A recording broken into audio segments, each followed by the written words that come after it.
New sponsor by Lords furniture জগতের এক উজ্জ্বল নাম। নিজেদের ঘরকে সুন্দর আসবাব দিয়ে সাজাতে আজই আসুন আমাদের প্রতিষ্ঠানে। দিল্লি চলো পার্লামেন্ট অভিযানের ডাক ফরওয়ার্ড ব্লকের। আগামী 11 এপ্রিল পার্লামেন্ট অভিযানের ডাক। উত্তরবঙ্গের ফরওয়ার্ড ব্লক কর্মীদের নিয়ে জলপাইগুড়িতে নেতাজি সুভাষ ফাউন্ডেশনে সারা ভারত ফরওয়ার্ড ব্লকের উত্তরবঙ্গ আঞ্চলিক সভা অনুষ্ঠিত হলো রবিবার।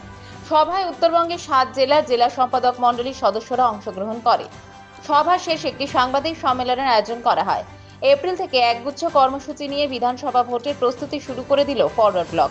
সারা ভারত ফরওয়ার্ড ব্লক বাংলা কমিটির চেয়ারম্যান গোবিন্দ রায় বলেন, সারা বছর ধরে তাদের বিভিন্ন ধরনের কর্মসূচি হবে, যার মধ্যে রয়েছে দিল্লি চলো থেকে ঘরে ঘরে নেতাজি সহ শিলিগুড়ি অভিযানও। উত্তরবঙ্গের আন্দোলনকে আরও নতুন করে সংগঠিত করার উদ্দেশ্যেই উত্তরবঙ্গের সব জেলাগুলোকে নিয়ে আমরা বসেছিলাম। উত্তরবঙ্গ উন্নয়ন পর্ষদ তো ফরওয়ার্ড ব্লকেরই অবদান, কিন্তু উত্তরবঙ্গ উন্নয়ন পর্ষদের হাতে অর্থনৈতিক কোনো ক্ষমতা নেই। মমতা ব্যানার্জির নেতৃত্বে রাজ্যের সরকার উত্তরবঙ্গ উন্নয়ন পর্ষদকে অবহেলা করছে, উত্তরবঙ্গের মানুষকে অবহেলা করছে। আমরা চাই বাজেটারি সাপোর্ট ডাইরেক্ট এখানে আসুক এবং উত্তরবঙ্গের জন্য যেসব প্রকল্পগুলো আছে সেই প্রকল্পগুলো মনিটরিং করার দায়িত্ব উত্তরবঙ্গ উন্নয়ন পর্ষদকে দেওয়া হোক, তার পরিকাঠামোটা ঠিক করা হোক। তাতে ইঞ্জিনিয়ারিং সেল থাকবে, তাতে অন্যান্য প্রযুক্তির দিক থেকে যারা প্রযুক্তিবিদ আছে তাদের রাখতে হবে। প্লাস হচ্ছে আমাদের বাজেটারি সাপোর্ট ডাইরেক্ট দরকার। এই উন্নয়ন পর্ষদটা বামপন্থী অন্য কোনো দল তৈরি করার জন্য আন্দোলন করেনি, কংগ্রেসও করেনি, বিজেপিও করেনি, তৃণমূলও করেনি। এইটা উন্নয়ন পর্ষদের জন্মদাতা যদি কেউ হয় সেটা ফরওয়ার্ড ব্লক। তো ফরওয়ার্ড ব্লকের নৈতিক দায়িত্ব আছে তাকে যাকে জন্ম দিয়েছে তাকে প্রতিপালন করার। সন্তানের জন্ম যেমনি পিতা দিলে তার প্রতিপালন করার দায়িত্ব থাকে, তেমনি আমাদের এই দায়িত্ব দায়বদ্ধ আমরা যে এই উত্তরবঙ্গ উন্নয়ন পর্ষদের আর্থিক বরাদ্দটা ঠিক করা এবং বাজেটারি সাপোর্ট দেওয়া এবং আরও কিছু কিছু আইনের পরিধিটাকে আরও বর্ধিত করা। আজকে 16ই মার্চ সারা ভারত ফরওয়ার্ড ব্লক বাংলা কমিটির আহ্বানে উত্তরবঙ্গের 7টি সাংগঠনিক জেলার সমস্ত সম্পাদক মণ্ডলীর সদস্যদের সবাই এখানে আহত হয়েছিল। 54 জন সম্পাদক মণ্ডলীর নেতৃত্ব তারা আজকে সভায় উপস্থিত ছিলেন।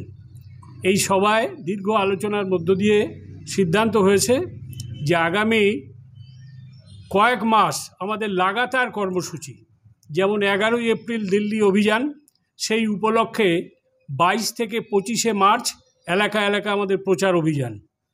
তারপরে আমাদের ঘরে ঘরে নেতাজি, সেই কর্মসূচি নিয়ে বাড়িতে বাড়িতে আমাদের সমস্ত কর্মীরা পৌঁছাবে। এটা চলতে থাকবে আগামী নভেম্বর মাস পর্যন্ত।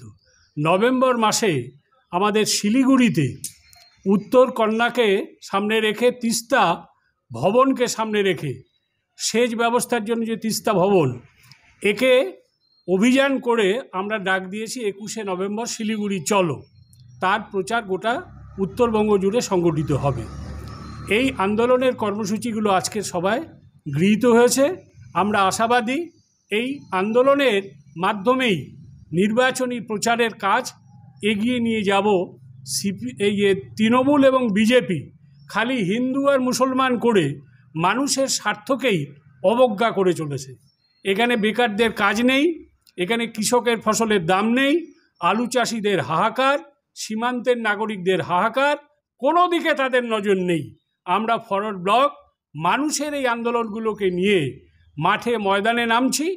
বিভিন্ন জায়গায় জেলায় জেলায় আমাদের মিছিল হবে।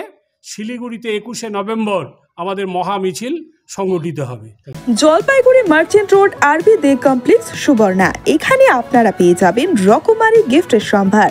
বার্থডে পার্টি হোক কিংবা অ্যানিভার্সারি, আপনার প্রিয়জনের জন্য সমস্ত রকমের গিফট পেয়ে যাবেন সুবর্ণাতে।